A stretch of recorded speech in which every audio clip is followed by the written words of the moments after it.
Assalamualaikum warahmatullahi wabarakatuh.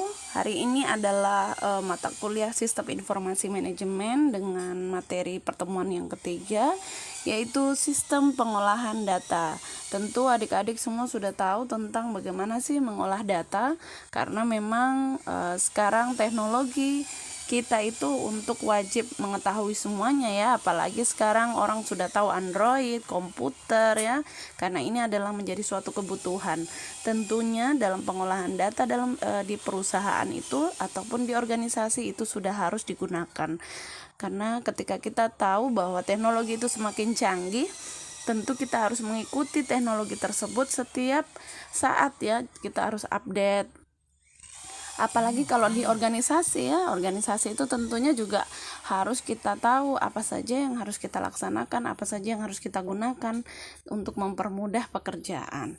Baik, untuk sistem pengolahan data ini ada tujuan pembelajaran. Yang pertama adalah konsep pengolahan data, tugas pengolahan data, pengumpulan data, pengubahan data, penyimpanan data, pembuatan dokumen, sistem pengolahan data, kemudian contoh dari sistem pengolahan data, dan juga peranan pemrosesan data. Oke, kita masuk di konsep pengolahan data. Jadi pengolahan data ini adalah serangkaian kegiatan yang dilakukan yang menggunakan masukan berupa data dan menghasilkan informasi yang bermanfaat untuk mencapai tujuan sesuai dengan yang telah ditetapkan. Tentu saya sudah menjelaskan minggu lalu tentang bagaimana sih memproses data ya. Tentu ada input, ada pengolahan, dan juga ada output. Ada masukan, ada umpan balik, dan juga ada pengeluaran. Tentu kita harus ada input dulu. Inputnya adalah berupa data. Kemudian kita proses atau kita olah data tersebut sehingga menjadi sebuah keluaran ataupun informasi. Nah, di sini ketika kita melihat konsep pengolahan data ini adalah serangkaian kegiatan yang dimana kita sudah menghasilkan sebuah keluaran ya. Sistem pengolahan data memelihara dan mengurus rekor operasi perusahaan secara lengkap dan menghasilkan dokumen yang menjelaskan operasi tersebut. Jadi ketika di perusahaan itu tentunya kita sudah ada data-data, mulai data keuangan, data pemasaran, data penjualan, data SDM ya, atau tenaga kerja. Di situ sudah ada, kemudian kita olah lagi menjadi suatu informasi. Begitu juga kalau pemasaran, tentu harus ada produk dulu sebagai inputnya, kemudian berapa jumlah produk yang kita hasilkan ya, kemudian kita bisa informasikan berapa yang harus kita akan jual atau kita harus pasarkan. Kemudian untuk pengolahan data ini memang sudah ada minggu lalu, terdiri dari input, pengolahan, dan juga outputnya. Nah, input di sini tentunya kita sudah tahu ya, input itu berupa data, berupa gambar, berupa bentuk, berupa informasi yang berupa tulisan, itu juga sebuah data, berupa tabel, berupa angka. Nah, ini juga sebuah input. Kemudian juga pengolahan ini tentunya kita harus menggunakan alat untuk mengolah. Apakah kita harus menggunakan komputer, menggunakan mesin ya, dan lain sebagainya. Karena di sini adalah sistem informasi manajemen yang berbasis komputer, tentu saja kita harus menggunakan komputer untuk mengolah data tersebut. Kemudian output. Nah, ini output adalah hasil pengolahan yang dikumpulkan dalam bentuk data output tergantung dari hasil pengolahan. Jadi misalnya outputnya ini kalau kalian di Stein misalnya, kan tentunya outputnya ketika kita masuk di Stein kita sudah bawa data-data kita ya, data-data kita masuk, kemudian masuklah di KRS. Nah, KRS ini akan diolah, kemudian kita kuliah, masuklah KRS tersebut dengan nilai-nilai, jadilah sebuah KHS atau pengeluaran berupa KHS karena ada penginputan dari nilai-nilai tersebut. Begitu juga kalau seandainya misalnya kita di perusahaan, nah pemasaran juga seperti itu ya.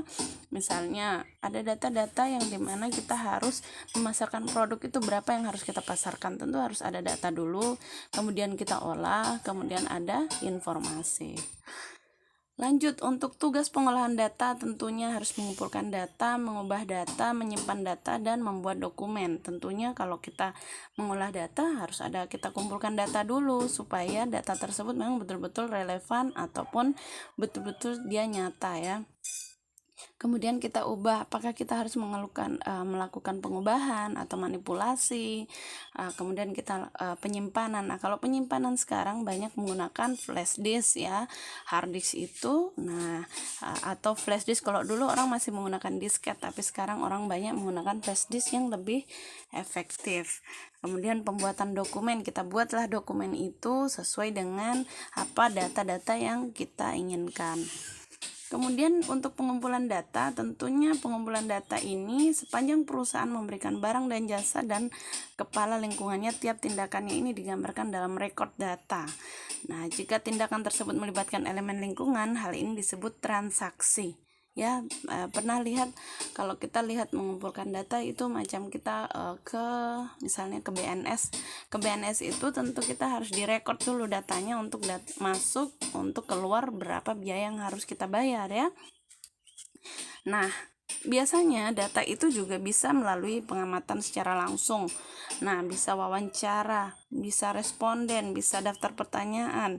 Nah, semuanya ya, ini adalah hanya sebagai contoh-contohnya saja untuk metode pengumpulan data. Tentunya kalau pengumpulan data ini kita harus sudah mengerti, karena pengumpulan data ini nanti kalian akan gunakan juga ketika kalian masuk di semester berikutnya untuk skripsi. Harus kita tahu pengumpulan data itu seperti apa. Kemudian pengubahan data. Nah, pengubahan data ini diperlukan untuk mengubah data untuk mentransformasikannya menjadi format yang dapat digunakan. Contohnya seperti pengklasifikasian ya, di mana kita harus mengkode data-data yang masuk, kemudian juga menyortir yang mana yang harus kita ambil, yang mana yang harus kita buang, yang mana yang harus kita sisihkan. Kemudian pengkalkulasian yang dimana ini kita harus menggunakan seperti sistem penggajian ya, biaya, kemudian juga pendataan dan pendapatan dan lain sebagainya, ini kita kalkulasi. Contohnya kalau kita di perusahaan, tentunya gaji itu sudah harus ada ya, gaji itu berapa jumlah gaji yang harus dikeluarkan, berapa karyawan yang menerima dan lain-lain. Kemudian rekapitulasian, kemudian kita rekap atau kita total. Penyimpanan data tentunya semuanya sudah tahu, tujuannya itu adalah dimana sewaktu-waktu diperlukan ini dapat mudah diambil, menjaga dan memelihara fisik arsip dokumen agar terlindung dari kemungkinan rusak atau hilang, dan juga penyimpanan data pada perusahaan kecil ada ratusan transaksi. Nah, ini juga harus kita simpan agar supaya mudah untuk mencari.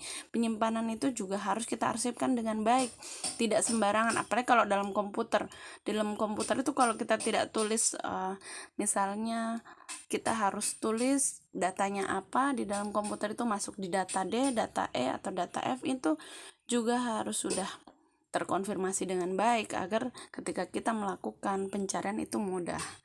Kemudian pembuatan dokumen. Nah, tentu kalau pembuatan dokumen kita sudah tahu ya, jadi sistem pengolahan data menghasilkan output yang dibutuhkan. Nah, ini dalam ataupun di luar perusahaan. Tentunya pembuatan dokumen itu apakah diketik, kemudian kita simpan, kita cari, kita cetak, kita buat, kita sisipkan dengan misalnya apakah gambar, foto ya. Footnote dan endnote ini adalah biasanya tulisan kaki atau tulisan akhir ya, atau catatan ya, catatan yang di bawahnya itu ketika kita melakukan suatu dokumen. Kemudian sifat pengolahan data. Nah, di sini ada beberapa sifat untuk pengolahan data ya. Yang pertama adalah menjalankan tugas penting, mengikuti prosedur standar secara relatif. Tentu kalau pengolahan data itu bukan orang sembarangan, karena mengolah data itu harus orang yang terpercaya, yang mengerti tentang komputer, dan juga dia harus menjaga nama baik perusahaan dan juga bisa dipercaya tentunya. Mendapatkan data yang lengkap, mempunyai fokus historia yang paling utama, memberikan informasi pemecahan masalah. Nah, ini juga dalam pengolahan data itu penting sekali sifat pengolahan data itu ya. Sifat pengolahan data ini ada dalam komputer, yang dimana memang ini adalah tugas yang paling penting dalam pengolahan data. Kemudian peranan pemrosesan data, di sini ada pengolahan data banyak dilakukan oleh volume data yang lebih besar daripada volume informasinya. Ada dua alasan. Yang pertama, sistem pengolahan data benar-benar menghasilkan output. dalam bentuk laporan accounting. Standar yang kedua, sistem pengolahan dan memberikan kekayaan pada database yang dapat digunakan dalam memecahkan masalah. Jadi memang peranan pemrosesan data dalam pemecahan masalah ini sangat penting ya, dimana ini adalah dilihat dari volume data. Jadi kalau volume datanya ini sangat besar, tentu juga informasinya juga besar ya, karena biasanya juga ada volume data yang dia besar, kemudian kita sortir lagi menjadi volume data informasi yang lebih kecil. Tetapi terkadang ini adalah salah satu yang ada keseimbangannya. Oke, terima kasih adik-adik semua. Semoga ilmunya bermanfaat. Assalamualaikum warahmatullahi wabarakatuh.